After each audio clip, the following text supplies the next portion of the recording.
The longer the offseason goes on, the more and more convinced we are that the Atlanta Braves might not find that frontline starter, but there are some good options that remain that you can get on short-term deals. We're going to look at some cheap starting pitching options, and also on this Minors Monday, we're going to talk about two players in Lucas Braun and Luke Waddell that might not be top prospects, but could have a big impact at the major league level one day. We'll discuss all of that on today's episode of Locked On Braves, so let's get into it. You are Locked On Braves, your daily Atlanta Braves podcast. Part of the Locked On Podcast Network, your team every day.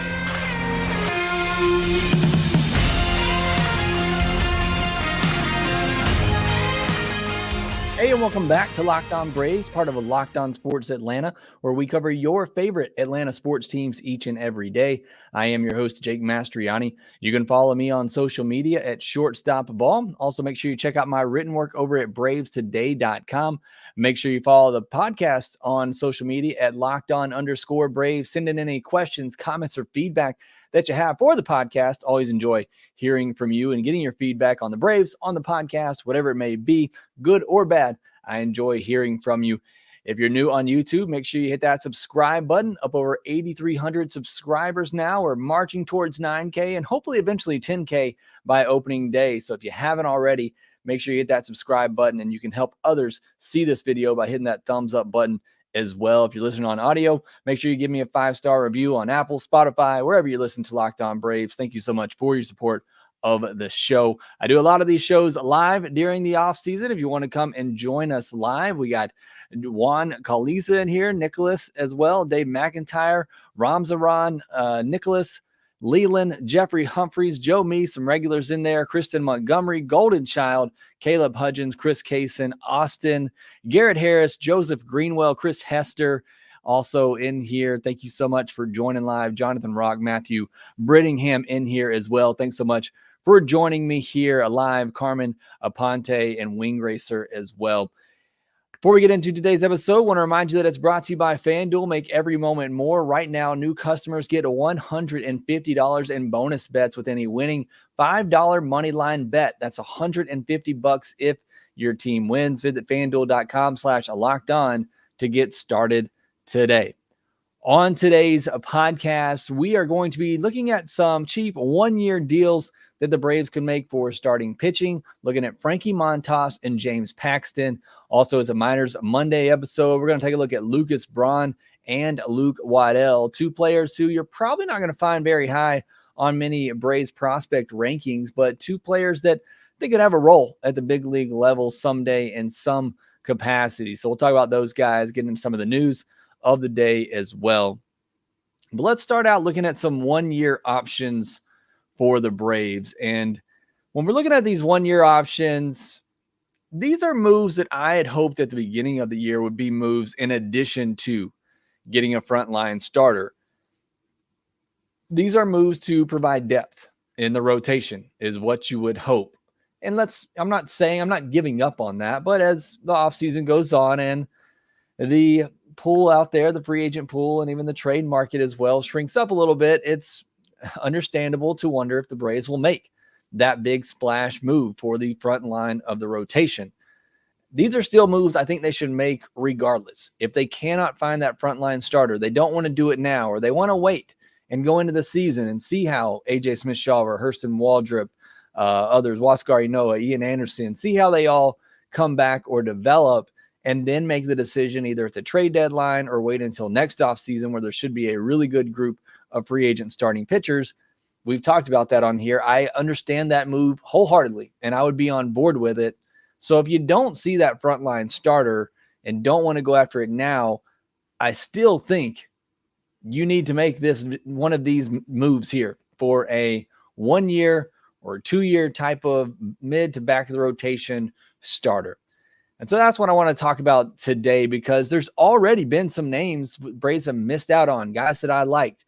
Jack Flaherty, Luis Severino, who signed for $14 and $13 million respectively for the Tigers and Mets respectively. Those were two guys I've talked about on here before that you could get on 1-year prove-it type of deals and allow them to go back into free agency, guys who were once, Cy Young type pitchers, pitching of that caliber, front of the rotation, who have fallen off.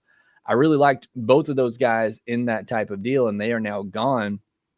So the two guys I want to talk about today are some names that I've heard some of you reference before, and that's Frankie Montas and James Paxton. These are two interesting arms that you could get on one-year deals, perhaps for less than $10 million for each of them as well. I mean, look, if you don't get the frontline starter, I would love to see you get two of these guys and just add to the quality of depth in the rotation.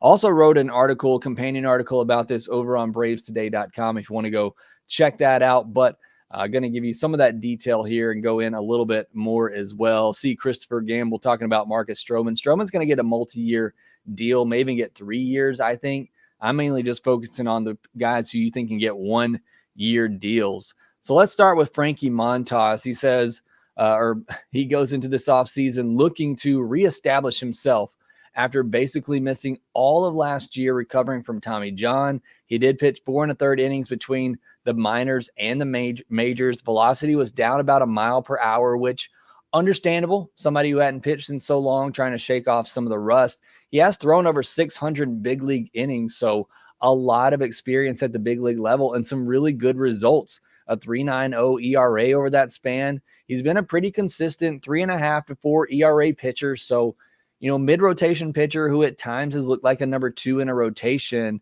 He's also had a 24% strikeout rate in his career and an 8% walk rate. So again, not overly dominating numbers, but pretty solid. So again, mid-rotation, most likely type of pitcher.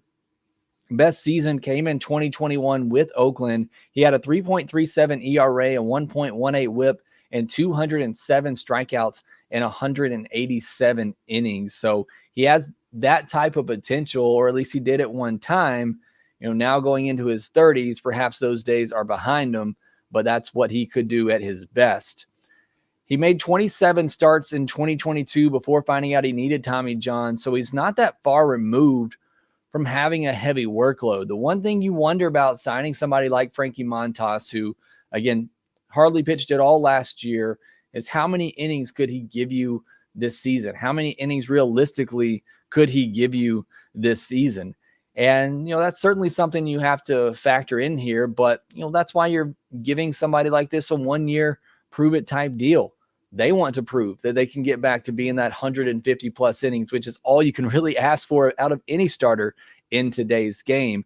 And if he can get back to that, he really could, be a big help to the Braves in 2024. The splitter is the money pitch for Montas. I see Will be talking about his four seam can hit 96. It did, and it has in the past. Again, brief sample size last year, but it was down a tick or two. If he can get that fastball velo back up, that splitter can be so devastating. It has big whiff rates. It had a run value on Baseball Savant of +10 back in 2021. Batters hit just 126 against that pitch that season and just 177 against it in 2022. So it's a great pitch for him. Again, if you can get that fastball velocity up, that splitter plays even better. And that's really what you want to look for with Montas, because he can be a solid 2 or 3 starter again in a rotation. If he gets that velo up, still has that devastating splitter, perhaps he works that into a multi-year deal next offseason when he goes into his age 32 season. So I think Montas makes some sense. 1 year deal, especially if you can get him for $10 million or less. I think that makes a lot of sense. Surprisingly, so does James Paxton. I was a little surprised when I went to dive in on James Paxton and what he did last year. Look, wasn't anything great, but you're talking about a 35-year-old lefty, made just 6 starts between 2020 and 2022, recovering from Tommy John. Had a nice season with Boston last year, though, like I alluded to. Numbers don't look all that great. A 4.50 ERA, a 1.31 whip. Did have over a strikeout an inning, 101 Ks and 96 innings pitched. But the underlying numbers show that he was a little bit better than that. He had an expected batting average of 229, which is really solid, and an expected ERA of 3.77. The fastball averaged 95.2 miles per hour, which is what he averaged before the surgery. So the fastball velocity is back up. The expected numbers, show that he could be a number 3 type of starter. The curveball and cutter had 30+% whiff rates last year.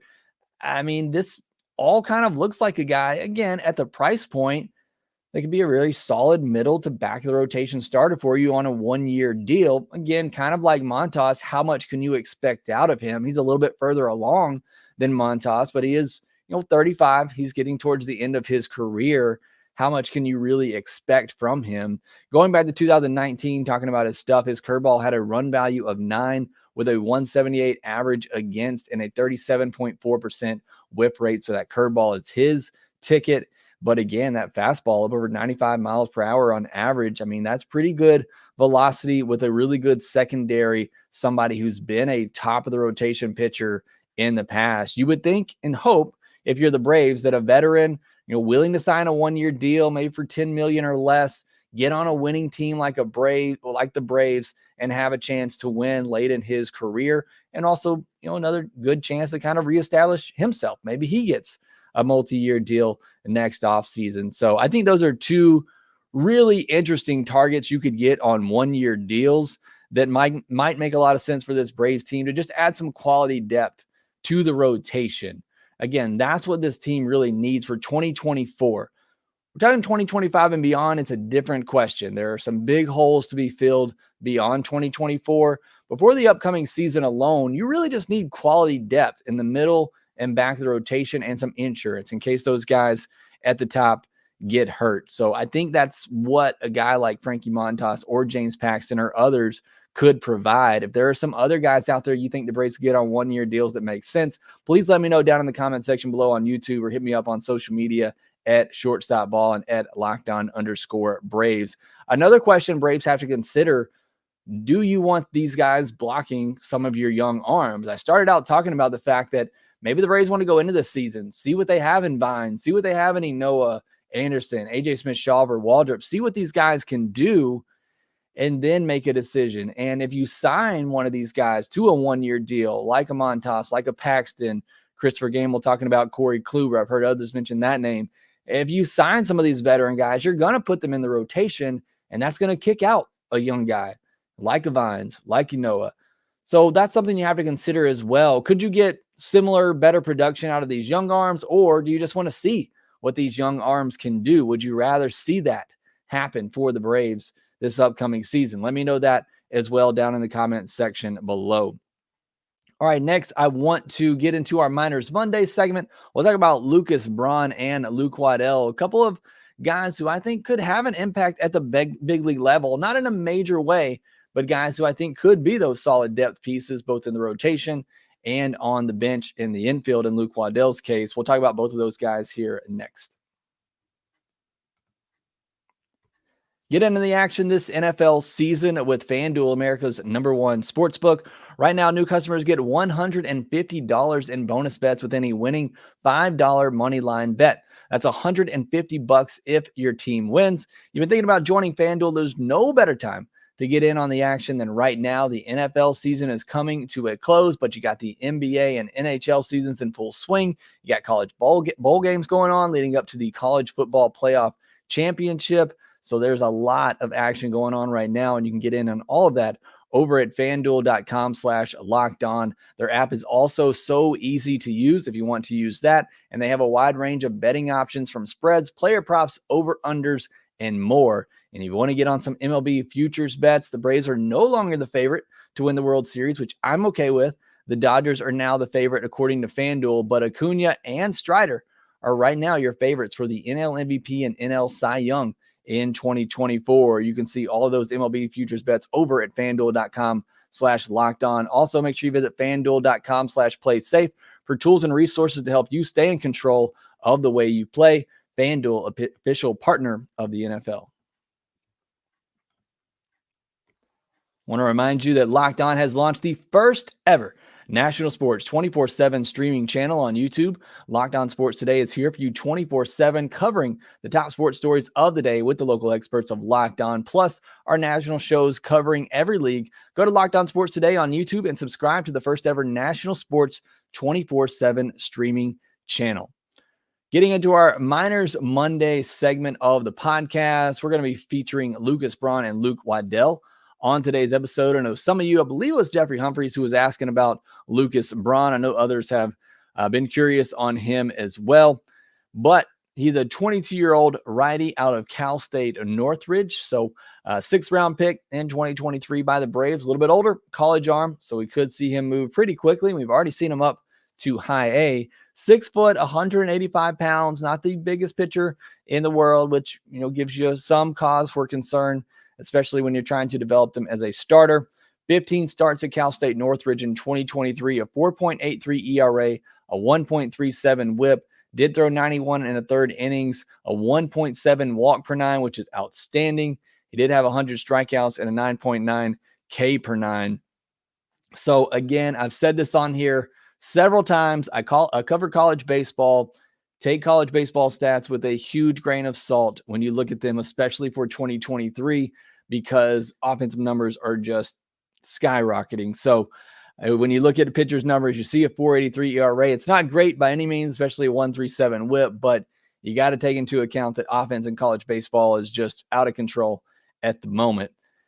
2023 at Roman Augusta, he had a 2.67 ERA, a 1.00 WHIP, 27 innings pitched, just 5 walks, 32 strikeouts, and he went deep into games. I was very surprised to see this for a college pitcher who had already thrown 91 in the 3rd innings. He came in through 3 innings, 4 2/3 innings, 4 2/3 innings, 5 innings, 3 innings, 5 2/3 innings. So they really pushed him right away at the professional levels. Like I said, as a 22-year-old coming out of college, Braves are going to push him, and they certainly did, and allowed him to go deep into games, which I love to see.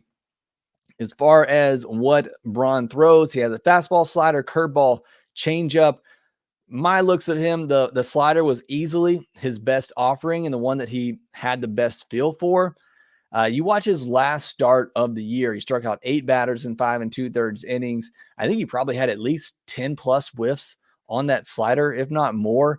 It's got some really good late break, hard breaking action down and away from right-handed pitchers. And if you tunnel it off that fastball away to righties, it is just a devastating pitch. Again, he's able to get it over from strikes as well. It's a pitch. I think it's good enough. I want to see him throw it more against lefties. I'm going to talk more about some issues against lefties here in a minute, but I think it's a good enough pitch that he needs to feature it more against left-handed hitters. The fastball is a low 90s offering with some arm side run on it. He's able to locate it, but it's not a pitch that's going to blow hitters away unless he's setting it up with his other off-speed pitches, and that's where he becomes deadly. The curveball in particular saw many sequences where he tunneled the fastball off the curveball, and it looked like that fastball was 98 instead of 90, 92. And the curveball is also another pitch for him that he didn't seem to have as much feel for, but there were times like that last start of the season where it was just absolutely deadly. Now, he hung one that still hasn't landed, but for the most part, when he threw that curveball, it had some really good break to it. It seemed like there were different shapes of the curveball. Sometimes he would throw it and it had more of some straight down 12-6 break. Other times it was breaking down and away from right-handed hitters. So I don't know if that's intentional or if he just doesn't have the best feel for that curveball sometimes, but that is a pretty good pitch for him, and one that I think could be a plus offering in the future. And like I said, especially when he tunnels it with that fastball up, it can be a really good pairing for him.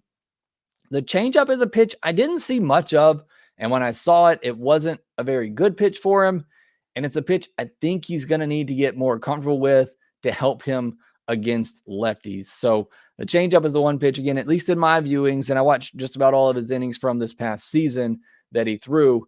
It felt like it was behind the other pitches, but still the fastball, slider, curveball, I thought were all really good offerings, especially when he used them correctly. But he's going to have to pitch backwards in my mind. He's going to have to get people thinking about that good slider, thinking about that curveball, and use the fastball off of those instead of what you typically see, the other way around, starting with the fastball and then working your secondaries off of that.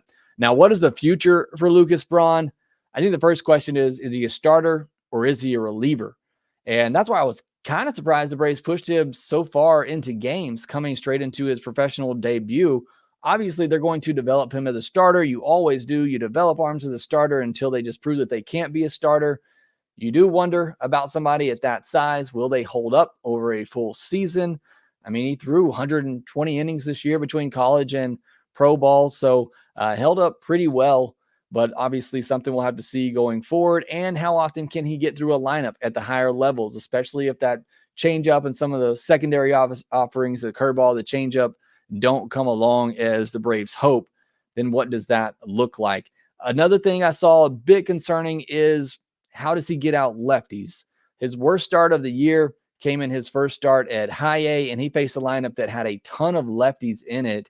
And lefties hit 239 against them, 634 OPS, compared to righties who hit 200 with a 519 OPS. So it's not like lefties crushed him, but they did give him more problems. I talked about the fact not being able to have that changeup hurts him, gives him a pitch, that he can't throw against lefties, or he wants to be able to throw it, but he needs to be able to command it better to get lefties out. But that is one thing that I worry about him, especially as you get to the higher levels. Does he have an out pitch against lefties? And again, at least in some of the viewings that I had, lefties were able to get to him pretty well and at least put the ball in play, if not do damage. So the curveball seemed like the most effective pitch, secondary offering against lefties. Like I said, I would have loved to see him throw that slider a little bit more. I think it's good enough pitch that he can run it, under a lefty's hand, back foot it against lefties. I'd like to see that a little bit more, especially in 2-strike counts. But I think that's something to watch for him going forward, is how does he attack left-handed hitters. Was great, has a great plan of attack against righties, pounds that fastball in, pounds it away, runs that slider off of it, and got so many strikeouts with that combination. The likely outcome for Braun, he's likely a 5th starter or a multi-inning reliever. That would be my projection on him right now. He'll go back to high A to start 2024, but could get moved up to double A quickly.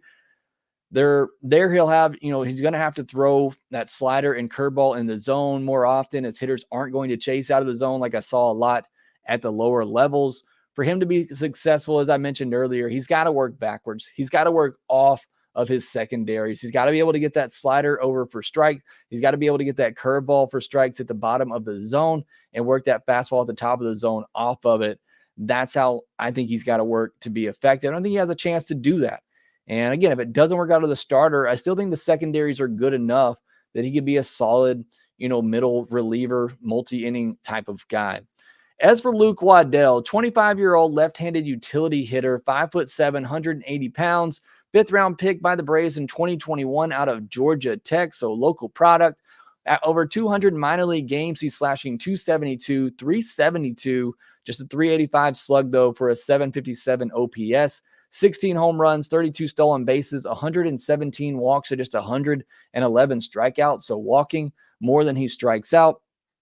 2023 in Double A, he slashed 290, 403 for a 395, 403 for a 798 OPS, 8 home runs, 9 stolen bases, 65 walks to 57 strikeouts. He did get a little bit of run at AAA, 29 games, hit just 221, but had a 346 on base.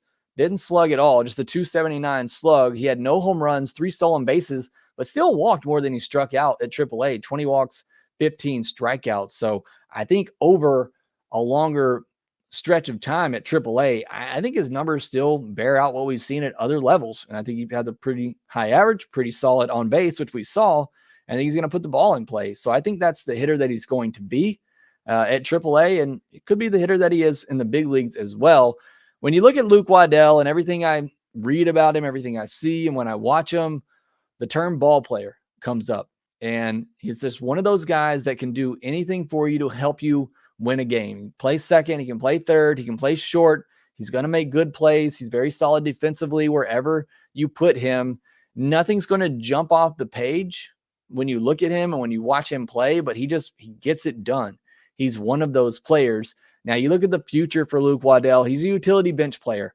I don't know if he'll ever be a starter at the major league lineup unless of an injury, and he's kind of, one of those situations, an emergency type situation.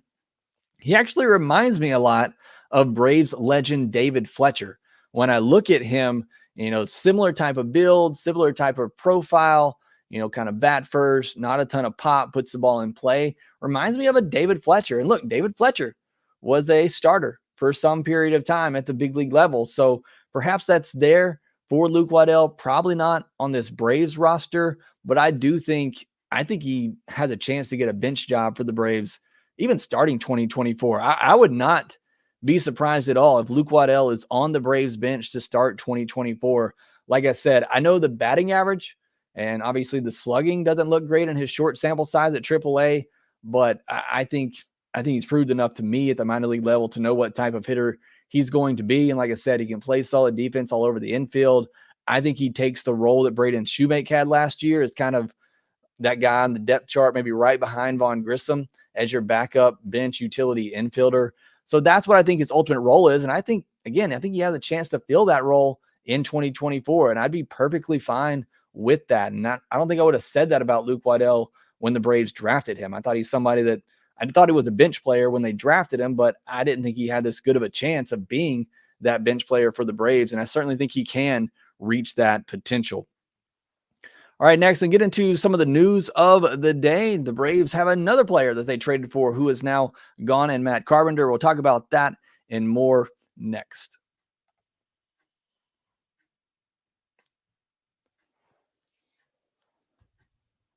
I want to remind you again that Locked On has launched the first ever national sports 24/7 streaming channel on YouTube. Locked On Sports Today is here for you 24/7, covering the top sports stories of the day with the local experts of Locked On, plus our national shows covering every league. Go to Locked On Sports Today on YouTube and subscribe to the first ever national sports 24/7 streaming channel. All right, I'm going to quickly go through the news here and try to get to some of your questions for those here in the chat. Braves released Matt Carpenter. Not a surprise. If you were on here the other day when I talked about that move, I thought it'd be a pretty good chance that the Braves just cut him loose. Can't imagine too many teams out there willing to take on Matt Carpenter for any type of money. So Braves just cut ties there. They essentially paid $4 million for Kerr to get him as another left-handed reliever. Braves had 5 players named to the All-MLB team. Acuna won the Hank Aaron Award. He also, I love that he paid the respect to Hank Aaron, wearing 44 and 13 on his coat jacket during the ceremony. Love to see that, and him hugging Hank Aaron's wife. That was a great moment there. Ronald also turned 26 on Monday, so happy birthday to him. The guy has won Rookie of the Year. He's a World Series winner, and he is an MVP. What have you done before the age of 26? I know I didn't accomplish that much. And also, did anybody actually watch the award show or even know that it was going on? I don't think MLB did great marketing on that. CJ Nikowski is now to be the lead analyst as Frenchie is taking a step back. Don't know much about Nikowski. I watched some Rangers games and hear him, but not enough to really have much of an impression on him.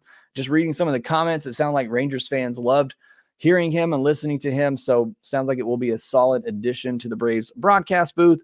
Vaughn Grissom has played 4 games at third base, 3 games in left field, thanks to Emmanuel, who keeps updating me on everything going there in Puerto Rican League with Vaughn Grissom. But just curious to note, he's been playing mostly third base and left field. Don't know the shortstop situation over there. Maybe they got a stud at shortstop, and that's why he's not playing. Emmanuel, if you know, please fill me in. And also, Lourdes Gurriel signed with the Diamondbacks for 3 years, $42 million. So that's a big signing here recently, unless something else is broken during recording here. That's probably been the latest news. We're all still waiting on Yamamoto at this point to see where he's going to sign, and that seems to be holding up some of the starting pitching market at least. Obviously, the Braves hopefully still in there. Bob Nightingale reporting that the Braves and Orioles are the finalists for Dylan Cease, or some of the finalists. Take that for what you will. All right, some of the questions here from the comment section. Gary Gibson says, Jake, how much for Giolito?